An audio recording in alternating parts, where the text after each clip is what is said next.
good morning, everybody. Good morning. Good morning. It's another day.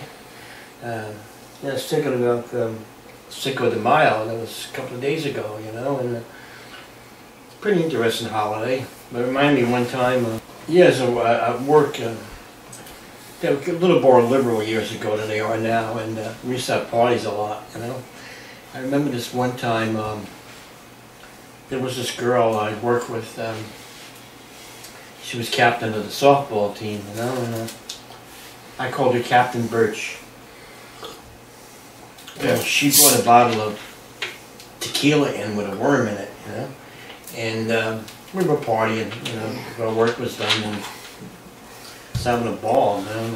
And, it was the time that the Duke boys, remember that show, The Dukes of Hazzard? Yeah. Yeah, right. And well, I had a Carmen Gia, and one of the workers apparently needed a ride home, and we were partying and all, and I do remember getting in the car, and I remember we had drank about half a bottle of that tequila, you know?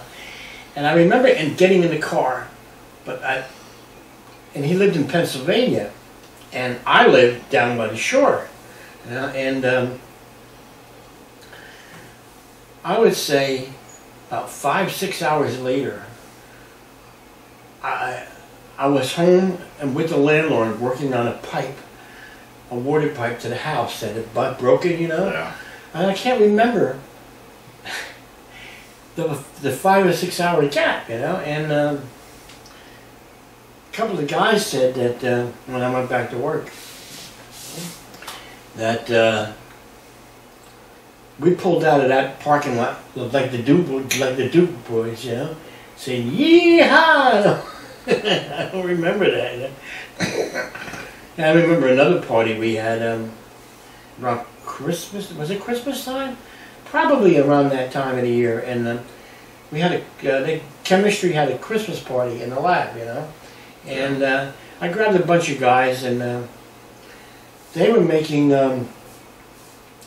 vodka and orange juice.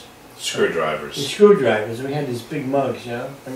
And supposedly you're supposed to put a little vodka and a lot of orange juice in it. Somebody inverted it. Yeah, it was inverted, and we were singing doo-wop, you know, and we were drinking them. And the next thing I remember is I woke up in the men's room on the toilet bowl, you know, and somebody had put a Burger King crown on my head and put a big sign like right here, you know. Yeah. And I looked at the sign, says the king is now sitting on his throne. It was pretty wild, man. Oh, God. Hey, moo cow, don't bother me. Hey, moo cow, don't bother me. Yeah, I remember a lot of those wild stories. I remember one time I was at a party.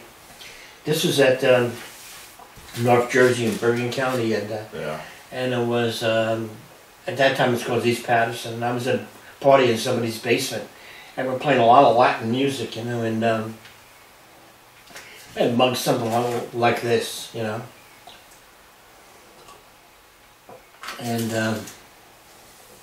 And we're, I guess you call them Cuban Cokes, because we had rum and Coke in there, you know, rum and Coca-Cola. And we were partying, you know, having a wonderful time, and I guess there was a lot of rum in there. There was a lot of rum in there, man, you know, no lie. And I don't know how many I had, and we were partying, and then the next thing I remember, it was very cold. I had gotten out of, I was by my car, and the cold air hit my face, right? The problem was, I was no longer in East Patterson. I was 125 miles away in Scranton, Pennsylvania, in the Pocono Mountains. I couldn't figure out how I got there, you know? That was pretty wild. Why I was there, you know, I don't know. It was crazy. I do remember that the water up there was really good, and I used to ride, in the summertime, I would go for rides and go up there and just drink the water. But maybe, you know, it was pretty crazy, man. Well, and then I got into trouble at work one time. There was this Polish lady, her name was Jean, And we used to have these, years ago, I don't think they have it anymore, but they had these machines where you took deposit slips. I think it was deposit slips. And you put it in a machine, it would stamp it and date it. Right. And I think it's called a simplex machine. Yeah. Well, we had them because we were getting blood samples in on these slips, and you had to put them in there, and it gave a number and it gave the date. Right. Well, that was Jean's job, when she would number all these slips, right? And I'll give you a couple of stories about her. She was putting them in these machines, and the machine would jam after a while, right? So she took her shoe off one day, and she started banging the heck out of that machine, you know, to make it work. Yeah. And I told her that that reminded me of Nikita Khrushchev. Yeah, remember yeah. Nikita Khrushchev The UN. After the UN took his shoe off and he banged it on the counter, right? And I told her about it. She looked at me with a look of bewilderment. She had no idea who Nikita Khrushchev was. And I couldn't believe it. So I dubbed her. Her nickname from then on was Nikita Jean, you know? Oh, and a lot of the ladies that I worked with knew everything that was happening in Trenton. I had no idea about the world affairs, you know? I was surprised I even knew the name of the president. It's pretty wild. I mean, I'm not criticizing. They were a lot of fun. Yeah, when was this? Sounds like 70s? Yeah, it was in the 70s, right? What? There was this one lady, I liked her a lot. I'm surprised if Carter were president, they would know about it. Well, Carter came... 77 to 81. Yeah, right. I remember there was this one lady, I'm going to talk a little more about Jean in a minute, but there was another lady there that, she was also nice, and I thought she was the boss of the room, but she wasn't, but she was a lot of fun. She used to like to do, yeah, I do remember the song The Hustle by Van McCoy was out, and she would have everybody do the hustle in the lab, you know, in between the work, you know, we'd take a break and everybody be doing the dance and all. It was funny, man. It was real cool. Anyway, I got into trouble with Jean because we had a big coffee club in there, you know. I'll tell you a couple of stories about the coffee club. One of them was, in the beginning, I used to put Polish vodka in my coffee, right? And we used to call it Russian coffee. Okay? Well, Jean found out about it, so I got into a lot of trouble. Yeah, oh my God, unbelievable. Anyway, here's another story about the coffee club. We moved up, the coffee club got moved up to another floor, and everybody in the lab was in the coffee club. You know, we gave money for the, you know, the coffee and stuff, and we had a dairy lab. I loved the dairy lab because when they were done with their samples, I could go down and, you know, and you knew that anything that passed was really safe, you know. There were yogurts and ice cream and all kinds of milk. And I had goat milk, right? And what I would do is I would bring up the regular milk for the coffee club and put it in the refrigerator. I bring up the goat milk for myself, you know.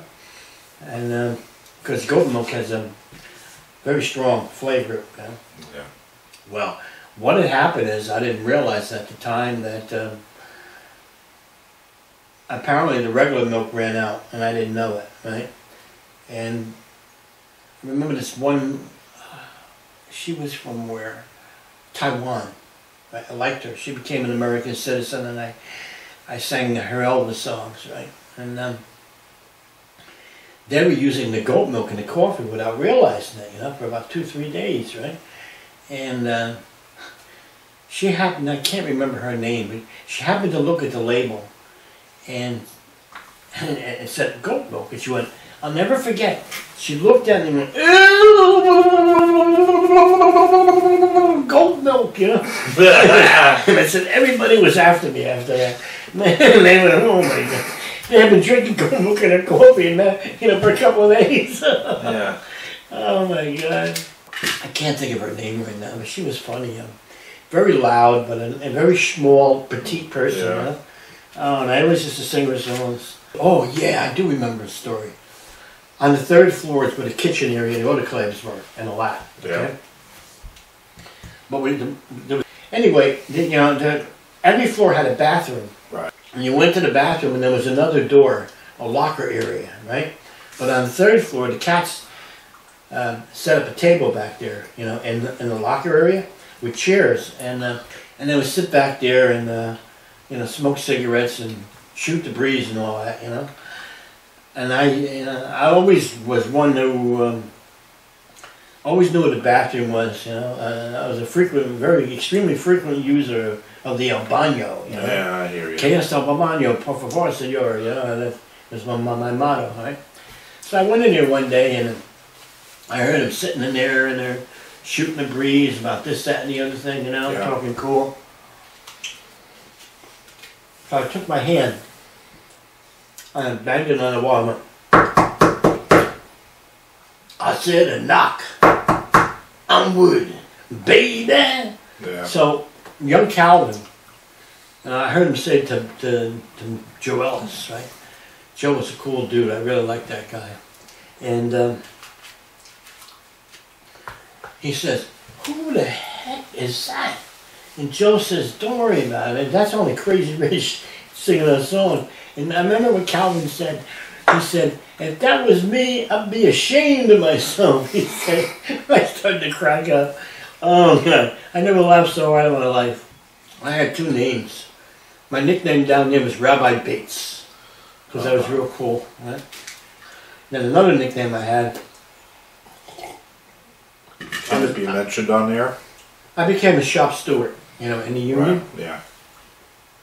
And I was at a meeting, they were talking about the contract, you know.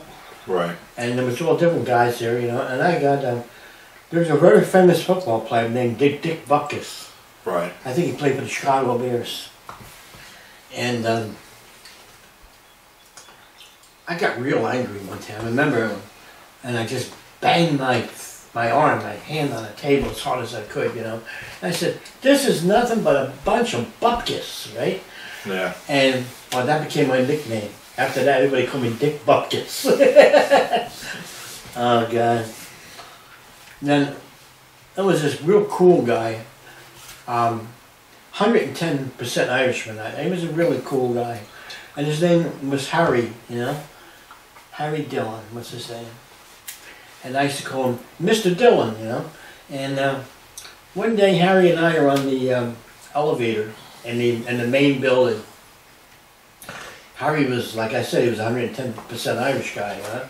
And he had a bit of a brogue, too. He was like a leprechaun, you know. He was a small guy, and I used to call him that. You know, I asked him where the pot of gold was and all that. And we would crack jokes. And anyway, we're on the elevator, and it was all big shots. And, you know, there was people from the FBI and who knows whatever, you know. They're all feds, you know. Yeah. And we're on the elevator, right? Well, jam tight. Elevator's going up to the next floor. We're going to get off. So I looked at Harry and I said, Harry, me lad. And he said, what? I said, who makes a better pirate, lad? An Irishman or a Scotsman? And the door opened up. And I forget, Harry walked with a cane, right? And he would say, aye, an Irishman every time. And we danced out, you know. And all feds and probably the CIA and the FBI. Yeah, I was like, oh my God, it was so cool. Oh man, that's so funny. Well, I worked with a lot of people from the Middle East, you know. Egypt, Iran, Pakistan. Well, you know, a lot of them worked in the lab, man. You know. I worked with a lot of those guys. One guy, like, his name was Dr. Farouk. And Farouk came from Egypt. I never knew it, but when he retired, found out he had 2 PhDs from Harvard University, not one, 2. wow.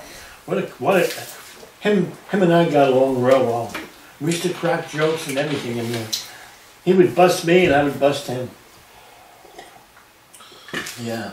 And we set up a room down on the second floor, break room, right? Yeah. With tables, and it was really good.